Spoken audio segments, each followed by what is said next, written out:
کیے بغیر رسول اللہ صلی اللہ علیہ وآلہ وسلم سے کوئی حدیث بیان کرے یا حضور علیہ الصلوۃ والسلام کا کوئی عمل روایت کرے تو اسے مرسل حدیث کہا جاتا ہے. اور مرسل روایت وہابیوں کے ہاں غیر مقلدین کے ہاں حجت نہیں ہے.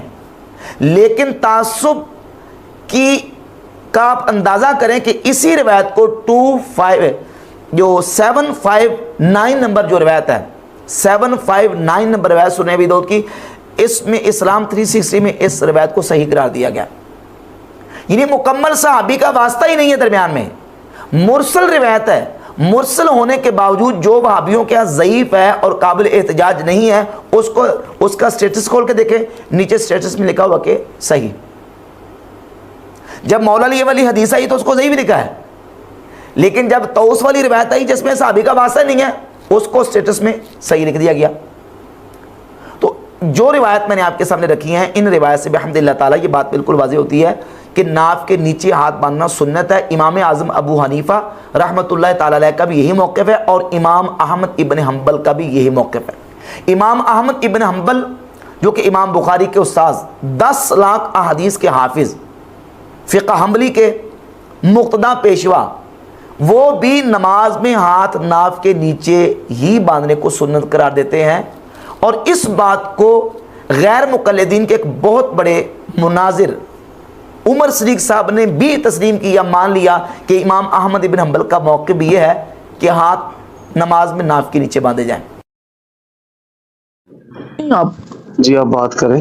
اچھا، یہ بھی کچھ میرے پاس کلپ آیا ہے سبتان شاہ نقوی صاحب کے حوالے سے، تو انہوں نے بڑے سخت جملے کہے ہیں ان کے حوالے سے، ان کے اوپر آپ کچھ بات کہنا چاہیں گے؟ آپ یہ جو ہے سبتان شاہ نقوی صاحب کے اوپر بھی اور ڈاکٹر صاحب کے اوپر بھی انہوں نے ناف پہ ہاتھ باندھنے پہ کچھ ایسا انہوں نے کہا ہے، آپ نے کچھ سنا ہوگا کلپ شاید.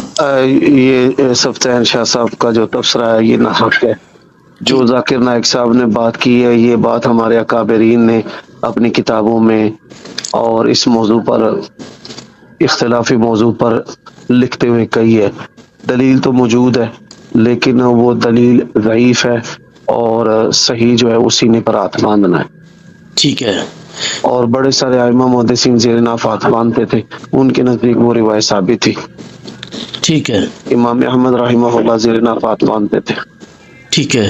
تو شاہ صاحب کا یہ بات کر دینا جو ہے نا، یہ اپنے اسلاف اور اکابرین کے منہج سے یا ان کی افتاح سے، ان کی تاریخوں سے لا علمی اور ناواقفیت ہے. یہ صحیح نہیں انہوں نے کیا، ان کو خاموش رہنا چاہیے تھا. تو اگر آپ اجازت دیں تو آپ کا یہ تبصرہ میں استعمال کر سکتا ہوں سوشل میڈیا پہ کہ عمر صدیق صاحب نے بہترین آسان انداز میں دونوں کو بہترین مینج کیا کہ یہ سختی نہیں کرنی چاہیے تھی، اور ڈاکٹر صاحب نے جو بات کہی ہے اس کے کچھ ایویڈنس موجود بھی ہیں، ریفرنس ہیں بھی، اسلاف کا کچھ یہ بھی کنسیپٹ رہا ہے بڑے لوگوں کا. تو اگر آپ اجازت دیں تو میں، کیونکہ آپ لاہور میں موجود نہیں ہے ورنہ آپ کے ساتھ کوئی سیٹنگ کر لیتے. اصل میں عثمان بھائی میری طرف سے تو اجازت ہے، یہ دین کی باتیں ہیں، لیکن ہوتا یہ ہے کہ پھر رساکشی جو ہے نا وہ شروع ہو جاتی ہے دونوں اطراف سے. ٹھیک ہے. نہیں تو آپ نے تو بڑے خوبصورت انداز میں شاہ صاحب کر کے مخاطب کیا پورا یہ، حالانکہ آپ بھی کہہ سکتے تھے کہ فلاں شاہ صاحب ہم جتنے بھی بڑے ہوں ہم فلاں کی جوتی کے برابر بھی نہیں ہیں. فلاں انہوں نے کب کہا کہ میں جوتی کے برابر ہوں، میں فلاں کے برابر ہوں؟ یہ شاہ صاحب کے جو الفاظ ہے یہ درست نہیں ہے. بڑے سارے ائمہ محدثین جن کو ہم اپنا امام سمجھتے ہیں، جی